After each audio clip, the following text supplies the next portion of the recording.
آیت نمبر 111 111 ایک تو ہماری 111 بریگیڈ ہے نا، یہ 111 دیکھیں، یہ اصل والی 111 ہے، سورہ التوبہ کی آیت نمبر 111 کمال آیت ہے۔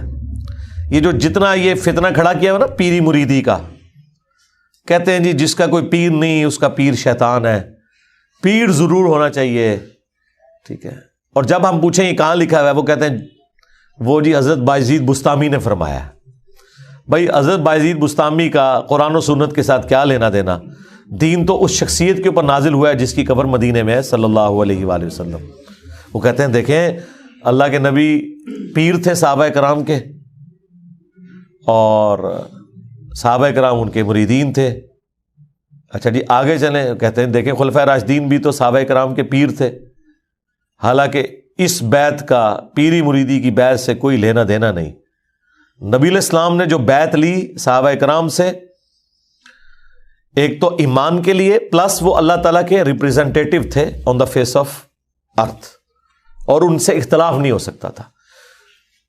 اور اس کی اصل وہ سورۃ النساء کی آیت نمبر 59 ہے، یا ایھا الذین آمنوا اطیعوا اللہ واطیعوا الرسول، اے اہل ایمان اطاعت کرو اللہ کی اور اطاعت کرو اس کے رسول کی، وَأُولِي الْأَمْرِ مِنْكُمْ، اور اپنے حکمران کی بھی۔ اچھا حکمران کے ساتھ اللہ تعالیٰ نے اطیعوا کا لفظ نہیں استعمال کیا، فرق رکھا کہ ایبسولوٹ اطاعت اللہ اور اس کے رسول کی ہے عز وجل و صلی اللہ علیہ وآلہ وسلم، باقی جس کی بھی اطاعت ہے وہ اس دائرے کے اندر ہے، وَأُولِي الْأَمْرِ مِنْكُمْ، اور اپنے حکمران کی بھی۔ لیکن ساتھ ہی فرما دیا اسی آیت میں فَإِن تَنَازَعْتُمْ فِي شَيْءٍ فَرُدُّوهُ إِلَى اللَّهِ وَالرَّسُولِ، اگر تمہارا جھگڑا ہو جائے اپنے حکمران کے ساتھ تو معاملہ تم نے پلٹانا ہے اللہ اور اس کے رسول کی طرف عز وجل و صلی اللہ علیہ وآلہ وسلم۔ حکمران سے بھی آپ اختلاف کر سکتے ہیں اور معاملہ پلٹانا ہے اللہ اور اس کے محبوب صلی اللہ علیہ وآلہ وسلم کی طرف۔ إِن كُنتُمْ تُؤْمِنُونَ بِاللَّهِ وَالْيَوْمِ الْآخِرِ، اگر تم اللہ اور یوم آخرت کے اوپر ایمان رکھتے ہو پھر ہی تمہارا یہ ایٹیچیوڈ ہوگا، اور اسی میں تمہاری خیریت ہونے والی ہے، اسی کا انجام بہتر ہونے والا ہے۔ یہ سورۃ النساء آیت نمبر 59 میں اللہ تعالیٰ نے واضح فرما دیا۔ اسی کے تحت ہم کہتے ہیں کہ حکمران وقت کی بھی بیعت ایبسولوٹ نہیں ہے، قرآن و سنت کے دائرے کے اندر ہے۔ پیری مریدی کی بیعت کا تو اس سے کوئی لینا دینا ہی نہیں تھا، یہ تو پیرلل میں انہوں نے سسٹم کھڑا کیا۔ اور اگر آپ من و ان وہ احادیث جو بیعت خلافت سے متعلق ہے ان کو پیری مریدی کے اوپر اپلائی کریں گے اجتہاد کے طور پر، پھر سرکار بڑا خطرناک رزلٹ نکلے گا، بلکہ خطرناک نکلے گا، خطرناک سے بھی اگلا ورژن، کیونکہ اس میں تو واضح موجود ہے، بخاری مسلم میں حدیث ہے کہ جو خلیفہ وقت کی بیعت کے بغیر مرا یا وقت کے امام کو پہچانے بغیر مرا وہ جاہلیت کی موت مرا۔ مسلم شریف میں حدیث ہے جب ایک خلیفہ کی بیعت ہو جائے تو جو کوئی بھی بیعت کے لیے کھڑا ہو اسے قتل کر دو۔ اسی پہ میں نے عرض کیا تھا کہ اگر یہ قانون مان لیا جائے پھر تو دنیا کے سارے پیر قتل ہو جائیں گے، کوئی ایک پیر آپ کو باقی رکھنا پڑے گا۔ تو آپ فیصلہ کریں پھر کہ کیا کرنا ہے آپ نے۔ اگر آپ پیری مریدی کے لیے وہ والی احادیث کا سہارا لیتے ہیں تو منوان اس کو اپلائی کریں گے نا، تو وہ تو اپلائی نہیں کر سکتے۔ یہاں تو ایک گدی کے اوپر چار بیٹے ہیں تو وہ آپس میں ایک دوسرے کو قتل کر دیتے ہیں گدی سنبھالنے کے لیے، اور باقی جو پیرلل میں اتنی گدیاں چل رہی ہوتی ہیں جو کبائی کے اڈے ہوتے ہیں ان کا کوئی دین سے لینا دینا نہیں۔ اس کے لیے قرآن سے دلیل پیش کرنا، جی قرآن میں بھی بیعت کا ذکر ہے، احادیث میں بھی بیعت کا ذکر ہے، یہ کتنا بڑا ظلم ہے۔ قرآن و سنت میں تو لینا دینا ہے نہیں اس بیعت کا، اور وہ بھی جو بیعت تھی خلفائے راشدین کی وہ بھی کامل الایمان مومنین ہونے کے باوجود، اور ان کے پیچھے اللہ کے نبی بھی کھڑے تھے، علیکم بسنتی و سنت الخلفاء الراشدین المہدیین، تم پر میری سنت میرے خلفائے راشدین کی سنت لازم ہے۔ اس کے باوجود ادھر بھی لوگ اختلاف کرتے تھے اور وہ اپنا ڈیسیژن واپس لیتے تھے۔ بخاری مسلم دونوں میں حدیث ہے، حضرت عمر کے دور خلافت میں سیدنا عمر رضی اللہ تعالیٰ عنہ مسجد نبوی میں داخل ہوئے، انہوں نے دیکھا کہ حضرت حسان بن ثابت نعتیہ اشعار سنا رہے ہیں حضرت ابو ہریرہ کو، تو حضرت عمر کھڑے ہوئے صرف ان کو دیکھا، انہوں نے دیکھنے کے انداز سے یہ اندازہ لگا لیا کہ یہ تو ابھی اس سے پہلے کہ کچھ کہیں حضرت حسان جو کہ شاعر تھے, بڑی نرم طبیعت. ابھی تو آپ کو اگر ہم بتائیں کہ جنگوں میں بھی یہ کبھی بھی تلوار لے کے سامنے نہیں آتے تھے, شاعروں کے مزاج میں ہی نہیں ہوتا کہ وہ لڑائی کر سکیں. بڑے رقیق القلب لوگ ہوتے ہیں, وہ کسی جانور کے اوپر بھی چھری نہیں پھیر سکتے. لیکن یہاں دیکھیں دلیری اتنی, اور کہا ہے عمر اس طرح نہ دیکھ میری طرف, تو اس سے بہتر شخص مسجد میں ہوتا تھا, میں انہیں بھی نعتیہ اشعار سناتا تھا. حضرت عمر نے بھی کچھ بولا بھی نہیں ہے, اور یہ بندہ اتنا دلیر ہو گیا شاعر ہونے کے باوجود کہ اس نے دیکھا بھی کیوں. یہ دلیری کس نے دی تھی ان کو؟ اللہ کے محبوب علیہ السلام نے. یہ جرت کس نے دی تھی؟ آگے سے حضرت عمر نے اپنی عزت بچانے کے لیے یہ بھی نہیں کہا کہ میں تو پہ تکدا سا نہ. ہو سکتا تھا نا بندہ دیکھے امیر المومنین کی سرعام اس طریقے سے ایک بندہ للکارا ہے, اس طرح دیکھ میرے سرکار یہ کون سنتا ہے. آج کوئی ایک محلے کا کونسلر یہ بات سننے کے لیے تیار نہیں ہے, اور جس کے سامنے پرشین امپائر ڈھیر ہو چکی, رومن امپائر اسے جزیہ دے رہی ہے, اور وہ حضرت عمر تو اپنے آخری خطبات میں کہتے تھے کہ یا اللہ عرش پہ تو ہے اور دنیا پہ میں ہوں. یہ اسلام کی برکت ہے کہ اس وقت دنیا میں مجھ سے طاقتور انسان کوئی نہیں ہے, اور حقیقت بات ہے یہ حضرت عمر کو ہی اللہ نے سٹیٹس دیا ہے کہ وہ کہتے تھے کہ یا اللہ آسمانوں پہ تو اور دنیا پہ تو نے مجھے یہ سٹیٹس دیا ہے کہ اس وقت کوئی بھی مجھ سے زیادہ طاقتور انسان نہیں ہے. لیکن میں آج بھی اس وقت کو یاد کرتا ہوں کہ میں بھیڑ بکریاں چرایا کرتا تھا, اور میرا چچا مجھے ڈانٹا کرتا تھا کہ تو اونٹوں کی اور بھیڑ بکریوں کی حفاظت نہیں کر سکتا, تو مستقبل میں کیا کرے گا. آج اسلام کی برکت سے اللہ نے مجھے اتنی بڑی حکومت دی ہے. ٹھیک ہے, اس لیول کے اوپر ایک بندہ ہے, اور وہ پھر مزاج کا بھی سخت ہے. اور آگے سے حدیث بھی نہیں سنائی, علیکم بسنتی و سنت الخلفاء الراشدین المہدیین. ہو سکتا ہے کوئی ادھر بریلوی دیوبندی بیٹھا ہوتا حدیث بھی سنا دیتا کہ حضرت سنا حدیث انہوں, بدتمیزی کر رہا ہے تھوڑے نال, ایک گستاخی کر رہا ہے. یہ بھی نہیں ہوا. تو جب انہوں نے یہ جملہ سنا, کیونکہ بات آئی تھی اللہ کے نبی کی صلی اللہ علیہ وآلہ وسلم, ہاں, تو انہوں نے کہا کہ اس حدیث پر گواہ لے کر آؤ. انہوں نے کہا یہ حضرت ابو ہریرہ بیٹھے ہوئے. حضرت ابو ہریرہ نے گواہی دی کہ امیر المومنین میں گواہی دیتا ہوں کہ نبی علیہ السلام نہ صرف نعتیہ اشعار سنتے تھے بلکہ دعا فرمایا کرتے تھے کہ اے اللہ حسان کی مدد فرما روح قدس کے ذریعے, جس طرح تو نے مدد فرمائی عیسیٰ ابن مریم کی, وَأَيَّدْنَاهُ بِرُوحِ الْقُدُسِ. تو حضرت عمر وہاں سے چلے گئے. اس ایک واقعے سے کتنے رزلٹ نکلے؟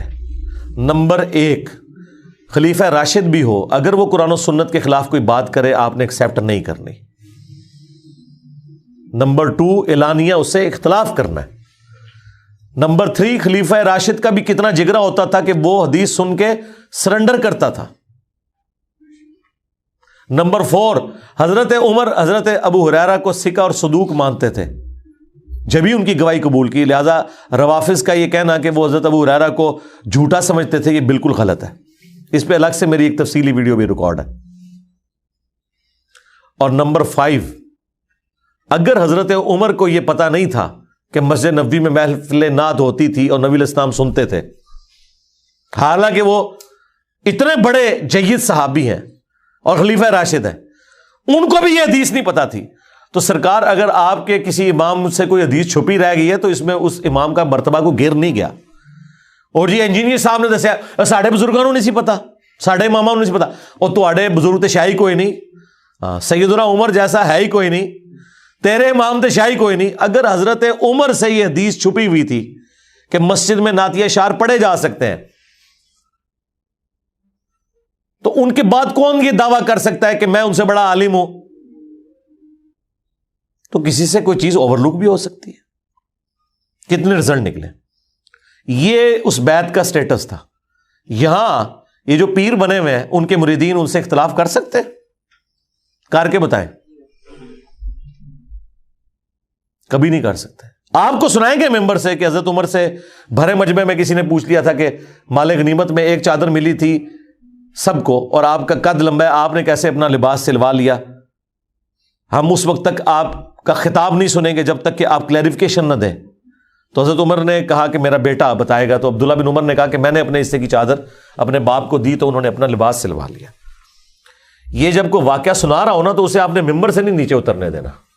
اسے کہنا ہے کہ حضرت میں بھی سیدنا عمر کے اس ساتھی کی سلمان فارسی کی سنت پہ عمل کرنے لگا ہوں، تو آپ بھی ذرا حضرت عمر کی سنت پہ عمل کر کے نا کلیریفیکیشن دیں کہ 4 سال پہلے آپ اسلام آباد کی اس مسجد میں چٹائی پہ بیٹھتے تھے اور ایک مٹکا رکھا ہوا تھا اور 2-3 7 لوٹے رکھے ہوئے تھے، پھر یہ بعد میں جب سیکٹر ڈیولپ ہوا یہاں پہ ایک مسجد بن گئی اور آپ کی تنخواہ 10,000 مقرر ہوئی تھی، آج آپ نے گاڑی اور ڈرائیور بھی رکھے ہوئے ہیں اور ایک شانہ زندگی گزار رہے ہیں، حالانکہ آپ کی تنخواہ تو اتنی نہیں ہے. یہ اللہ کا اتنا فضل آپ پہ کہاں سے ہوا ہے ذرا بتائیں. یہ نہ اس سے کہیں کہ آپ نے چندے میں سے چوری کیا ہوگا، یہ خود وہ انشاءاللہ خود رزلٹ نکالے گا اور اس سے پہلے ہی اپنے مریدین کے ذریعے آپ کے اوپر جھپٹ پڑے گا کہ منہ چور سمجھتے ہو. کلیریفیکیشن نہیں آپ کو کبھی دے گا. اور پیروں کو تو چھوڑ دیں، ان کا تو سٹیٹس ہی بہت بلند ہے. یہ تو میں مولویوں کی بات کر رہا ہوں. ہاں، پیروں نے تو مولوی ہائر کیے ہوتے ہیں اپنی منقبتیں پڑھنے کے لیے. آپ نے دیکھا یہ کبھی عرس ہوتے ہیں نا درباروں کے اوپر، پیر صرف خاموشی سے آ کے بیٹھتا ہے روب قائم کرنے کے لیے، اینڈ پہ نا ایسے کر کے دعا کرواتا ہے تاکہ روب رہے کہ پتہ نہیں کتنا عالم فاضل ہے. حالانکہ میں تمہیں یقین نہ کہنا نماز بھی نہیں سنا سکتے صحیح طریقے نہ. یہ ان کی حالت ہے. ترجمہ تو چھاڑ دو لیکن روب رکھا ہوا ہے. تقریر نہیں یہ کر سکتے، نہ یہ آیت صحیح طریقے سے پڑھ سکتے ہیں، نہ کوئی حدیث سنا سکتے ہیں. مولوی انہوں نے بھرتی کیے ہوتے ہیں، وہ آ کے پہلے ان کی تعریف کرتے ہیں، اس کے بعد کوئی جھوٹے واقعات مرے ہوئے کے جو قبر میں پڑا ہے اس کے سناتے ہیں، الٹیمیٹلی وہ بھی اپنا حصہ لے کے چلے جاتے ہیں. یہ ٹوٹل پیروں کا پورا سسٹم ہوتا ہے. یہی تو دیکھیں پیر نصیر الدین نصیر صاحب رحمہ اللہ، ان کا یہی تو جھگڑا تھا وہ اپنے پیرلل میں جو دوسری گدیاں چل رہی تھیں کہ یار مولویوں سے کیوں تقریریں کراتے ہو، خود کرو. اب پیر نصیر الدین صاحب تو عالم دین تھے، وہ تو تقریر کر لیتے تھے. ان کو یہ بھی پتا تھا کہ یہ جو دوسرے میرے جو پیرلل میں چل رہے ہیں، ظاہر ہے کہ وہ یہ 2 بھائی تھے نا، بابو جی سرکار دے 2 بیٹے سن جی، وڈے لالا جی تے چھوٹے لالا جی. تو وڈے لالا جی کی گدی پہ تو یہ بیٹھ گئے پیر نصیر الدین صاحب، اور چھوٹے لالا جی خود زندہ تھے، وہ ان کے سسر بھی تھے اور بول چال بھی بند تھی، کیونکہ پیر نصیر الدین صاحب جو ہے نا وہ پیری مریدی میں یہ جو پورا سسٹم ہے اس کی خرابیاں ہائی لائٹ کرتے تھے، کتابی شکل میں بھی تقریروں میں بھی. الٹیمیٹلی وہ گولڈا شریف ان کو جمعہ بھی نہیں دیتے تھے. کبھی ایک بار کو موقع آیا تو ان کو ایک آدھ جمعے کی تقریر دی جاتی تھی اور وہ اس میں بھی پھر 3-5 کر کے رکھ دیتے تھے. خیر انہوں نے پھر اپنی ویڈیوز ریکارڈ کروائیں اور وہ سارا سلسلہ انہوں نے چلایا. اللہ تعالیٰ ان کی غلطیوں سے درگزر فرمائے. جو انہوں نے توحید کی آواز بلند کی تو اس پہ اللہ تعالیٰ انہیں اجر دے. تو وہ تو میری ایک ویڈیو آپ دیکھیں توحید سے متعلق 10 دھوکے، اس کے شروع میں نے ان کے ویڈیو کلپس ڈالے ہیں، ان کی تصویر بھی تھمب نیل پہ لگی ہوئی ہے. وہ کتنی دلیری کے ساتھ توحید بیان کیا کرتے تھے. وہ کہتے ہیں ماں پی نا میں کسی کو کچھ نہیں دے سکتا، اور وہ بھی اسے کہتے تھے کہ جی کوئی ہے نا کہ جوڑ دکھا سکتے آئے دکھائے میں مان لاں گا. یعنی یہی بات ہے میں کرتا ہوں. کہتے دیکھیں جی بزرگوں کا مذاق اڑا رہے ہیں. میں ان کو کہتا ہوں نا کہ جی وہ تخت بلقیس آ گیا تھا، بالکل آ گیا تھا. آپ ذرا وائٹ ہاؤس کو لا کے مارگلا ہلز پہ رکھے، میں آپ کو مان لوں گا. آپ رکھیں بھی نہ اور ہم سے یہ کہیں کہ ہم آپ کے بابوں کی جھوٹی کرامات مانیں اس بنیاد پہ کہ قرآن میں ایک واقعہ رپورٹ ہوا ہے. جو رپورٹ ہو گیا وہ تو ٹھیک ہے، وہ تو عیسیٰ ابن مریم بھی بغیر باپ کے پیدا ہوئے ہیں. آپ اگر یہ کلیم کریں کہ میرے یہ جو بزرگ یہاں پہ دفن ہے یہ بھی بغیر باپ کے پیدا ہوئے ہیں، ہاں، تو اس کا مطلب آپ کو پتا کیا پاکستان کے معاشرے میں اس کا تو کوئی اور ہی مطلب نکلے گا. کوئی بھی آپ کی یہ کرامت ماننے کے لیے تیار نہیں ہوگا. اچھا اے کرامت کیوں نہیں کوئی بزرگ دکھا سک رہا ہوں تک؟ دکھاؤ نا. تو سب جھوٹ انہوں نے مشہور کیا ہوا ہے اور پلی لیتے ہیں یہ قرآن پاک کی آیات سے کہ جی قرآن میں بھی بیعت کا ذکر ہے. بھئی قرآن میں نبی الاسلام کا بیعت لینا ہے صحابہ کرام سے، وہ آن دا بہاف آف گاڈ ہے، اور خلفائے راشدین کا اللہ اور اس کے رسول کے احکامات کے اندر ہے، اور اس میں اس کی باؤنڈریز ہیں. اختلاف رائے ہو سکتا ہے. ایبسولوٹلی بیعت اللہ کی ہے. نبی الاسلام بھی اللہ کے لیے بیعت دیتے تھے. اسی لیے سورہ الفتح میں کہا گیا اے نبی یہ جو درخت کے نیچے آپ بیعت لے رہے ہیں ان کے ہاتھوں پہ اللہ کا ہاتھ ہے. اندازہ کریں اللہ نے نبی الاسلام کے مبارک ہاتھ کو اپنا ہاتھ قرار دیا کیونکہ نبی الاسلام ریپریزنٹیٹو ہے اللہ کے. تو صحابہ کرام کی اب بیعت کا ذکر اس آیت میں ہو رہا ہے. جو لوگ آپ سے کہتے ہیں نہیں بیعت ضروری ہے، ہم کہتے ہیں بہت ضروری ہے. بیعت فرض ہے اللہ کی، ہاں، اس کے بغیر کوئی چارہ نہیں ہے. یہ وہ سورہ التوبہ سورت نمبر 9 اور آیت نمبر 111 ہے. ان اللہ اشترى من المؤمنین انفسهم واموالهم بان لهم الجنہ، بے شک اللہ تعالی نے خرید لی ہیں مومنین کی جانیں اور مال جنت کے بدلے میں، یعنی بدلے میں میں جنت دوں گا، ہاں اپنی جان بھی مجھے بیچ دو، اپنا مال بھی مجھے بیچ دو، کس کے عوض؟ جنت کے عوض۔ پہلے تو ہوتا ہی بارٹر سسٹم تھا نا، دودھ دے کے آپ گندم لیتے تھے، جن کے پاس گندم ہوتی تھی وہ گندم دے کے دودھ لے لیتے تھے، یعنی اشیاء کے بدلے اشیاء۔ یہ کرنسی والا سسٹم تو بعد میں شروع ہوا، اس زمانے میں بھی تھا، دینار درہم بھی تھے، لیکن بارٹر سسٹم بھی تھا۔ یقاتلون فی سبیل اللہ، وہ اللہ کی راہ میں قتال کرتے ہیں، اور ظاہر سب سے بڑا کام آپ جو اللہ کے لیے کر سکتے ہیں وہ یہی ہے کہ اپنی جان ہتھیلی پہ رکھ کے میدان جنگ میں آ جائیں، سب سے قیمتی چیز تو جان ہے۔ فَيَقْتُلُونَ وَيُقْتَلُونَ، بس وہ اللہ کے حکم سے قتل بھی کرتے ہیں اللہ کے دشمنوں کو، اور خود بھی قتل ہو جاتے ہیں۔ ہمیشہ تو نہیں ہونا کہ آپ نے زندہ بچنا ہے۔ اور دیکھیں یہاں پہ انسانیت کا قتل ہو رہا ہے، لیکن اللہ کے حکم سے ہو رہا ہے، اور اللہ تعالیٰ اسے فخریہ بیان فرما رہا ہے۔ ویسے تو ایک انسان کا بھی قتل ناحق پوری انسانیت کا قتل ہے، تو سورۃ المائدہ میں آیا۔ اور اس میں مزے کی بات میں آپ کو بتاؤں، جان جو ہے نا یہ اللہ کی امانت ہے، اللہ کی اجازت کے بغیر آپ کسی کی جان لے نہیں سکتے۔ اسی لیے دیکھیں جب آپ جانور بھی ذبح کرتے ہیں نا تو اللہ کے نام پہ کرتے ہیں، کیونکہ اس کے اندر بھی جان موجود ہے، اس سے بھی آپ زندگی چھین نہیں سکتے۔ جب آپ اس سے زندگی چھیننے لگتے ہیں نا تو بسم اللہ ہی اللہ اکبر پڑھتے ہیں کہ یہ اللہ کا حکم تھا، اس کے نام پہ میں تیری جان لے رہا ہوں، ورنہ میں تیری جان نہیں لے سکتا۔ یہ اس کا حکم ہے کہ تجھے اس نے میرے لیے پیدا کیا کہ میں تجھے کھاؤں، تو میں جب اب تیری جان نکالوں گا تو اس کے نام پر نکالوں گا، کیونکہ مالک جان کا کون ہے؟ اللہ۔ اس طرح آپ کسی کافر کی بھی جان نہیں لے سکتے، الا یہ کہ میدان جنگ میں وہ آپ کے مقابلے پہ آئے تو اس وقت بھی آپ اپنی دشمنی کے لیے نہیں بلکہ اللہ کی خاطر۔ وہ جو سیدنا علی کا واقعہ ہے کہ جب وہ کافر کے سینے پہ چڑھ گئے تھے، اس نے تھوک دیا تو وہ اتر گئے، ان کا بھائی اب میرا غصہ اس میں شامل ہو گیا، بس وہ اسی چیز سے امپریس ہو کے مسلمان ہو گیا۔ دیکھیں جی جہنم کے دہانے پہ پہنچا ہوا بندہ، آخری ٹائم پہ اللہ نے اس کے لیے جنت کر دی۔ یہ ہے اللہ تعالیٰ کی ڈیسٹنی اور تقدیر، سبحان اللہ۔ تو اللہ تعالیٰ فرما رہے کہ اہل ایمان اللہ کی راہ میں قتال کرتے ہیں اور کافروں کو قتل بھی کرتے ہیں جہاں ضرورت ہے میدان جنگ میں، اور خود بھی قتل ہوتے ہیں۔ وعدن علیہ حقا فی التوراۃ والانجیل والقرآن، اور یہ وہ وعدہ ہے جو اللہ تعالیٰ نے سچا وعدہ کیا تھا پختہ، تورات میں بھی یعنی اولڈ ٹیسٹمنٹ میں، انجیل نیو ٹیسٹمنٹ میں، اور قرآن میں بھی، یعنی تینوں کتابوں کے اندر وہی بات ہے کہ دنیا کی زندگی مجھے دو، آخرت کی ہمیشہ کی زندگی لے لو۔ اور یہی ایک یونیورسل ٹروتھ ہے جی، ہاں، جو اللہ تعالیٰ نے سورۃ الاعلیٰ کے اینڈ پہ بھی فرمایا نا، قد افلح من تزکا وذکر اسم ربہ فصلی بل تؤثرون الحیاۃ الدنیا والآخرۃ خیر وابقی۔ تمہارا اصل مرض یہ ہے کہ تم دنیا کی زندگی کو ترجیح دیتے ہو، جبکہ آخرت بہتر بھی ہے اور ہمیشہ رہنے والی بھی۔ ان ھذا لفی الصحف الاولی، یہی ایک یونیورسل ٹروتھ، یہی ایک کانٹے کی بات تھی جو اگلے سارے صحیفوں میں تھی۔ صحف ابراہیم و موسیٰ، چاہے وہ ابراہیم علیہ السلام کے آسمانی صحائف ہوں، چاہے موسیٰ علیہ السلام کے، ایک ہی کانٹے کی بات تھی۔ یہاں پہ بھی آ گیا کہ یہ اللہ کا وعدہ ہے کہ جو اپنی جان اور مال اللہ کے لیے خرچ کرے گا اللہ اسے جنت دے گا۔ یہ اللہ تعالیٰ نے بیعت کی ہوئی ہے مومنین کے ساتھ۔ وَمَنْ أَوْفَى بِعَهْدِهِ مِنَ اللَّهِ، اللہ اکبر۔ اور کون زیادہ پورا کرنے والا ہے اپنے وعدے کو اللہ سے بڑھ کر؟ یعنی اللہ تو ہمارا یہ جو میرا وعدہ ہے نا، تو میں تو وعدہ وفا کروں گا، مجھ سے زیادہ سچا کون ہو سکتا ہے؟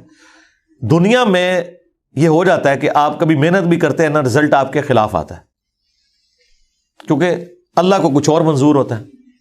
اس وجہ سے بعض اوقات انسان کو یہ وسوسہ آ سکتا ہے کہ یار میں دنیا میں محنت کروں اور اینڈ میں بھی میرے ساتھ بیڈ لک ہو جائے۔ آخرت میں بیڈ لک نہیں ہوگی، بیڈ لک کا تعلق صرف دنیا کے ساتھ ہے۔ آخرت میں اسی لیے اللہ تعالیٰ بار بار کہتا ہے کہ میں وعدہ خلافی نہیں کروں گا۔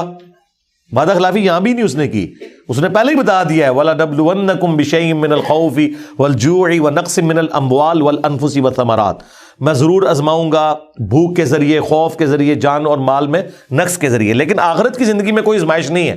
دنیا میں جس نے وقت کے پیغمبر کو پہچانا، اس کی پیروی کی، تو آخرت میں کوئی بیڈ لک نہیں اس کے لیے، گڈ لک ہی ہے. اور وہی اللہ تعالیٰ کہتا ہے کہ اللہ سے بڑھ کر کون اپنے وعدے کو وفا کرنے والا ہوگا. فَاسْتَبْشِرُوا بِبَيْعِكُمُ الَّذِي بَايَعْتُمْ بِهِ، پس خوشیاں مناؤ اس بیعت کے اوپر جو تم نے اللہ کے ساتھ کی ہے. یہ دیکھیں، یہ بیعت کا لفظ آ گیا. جو میں نے کہا تھا نا، بیعت کس سے ہے؟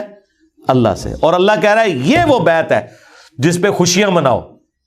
یہاں لوگ خوش ہوتے ہیں کہ میں نے پیر کے ہاتھوں میں ہاتھ دے دیا، اور وہ کہہ رہے ہیں کہ میں اس وقت تک جنت میں نہیں جاؤں گا جب تک کہ لے نہ جاؤں ساتھ. تو آپ سے پہلے جنت ہی جا کے دس، اتنا آسان ہے جنت کمانا. تو جنت میں وہ لوگ جائیں گے جنہوں نے نبی الاسلام کو اپنا امام مانا ہے. اللہ تعالیٰ تو قرآن میں واضح فرما رہا ہے کہ اس بیعت کے اوپر خوشیاں مناؤ جو تم نے اللہ کے ساتھ کی ہے. وَذَلِكَ هُوَ الْفَوْزُ الْعَظِيمُ، اور یہ ہے اصل میں بڑی کامیابی. یہ ہے وہ کامیابی جو بڑی کامیابی ہے. اللہم اجعلنا منہم، آمین. اللہ تعالیٰ بھی ہمیں ان لوگوں میں شمار کرے کہ جو اس طرح کی بیعت کے ذریعے ہمیشہ کی کامیابیاں حاصل کرنے والے لوگ ہیں. آمین.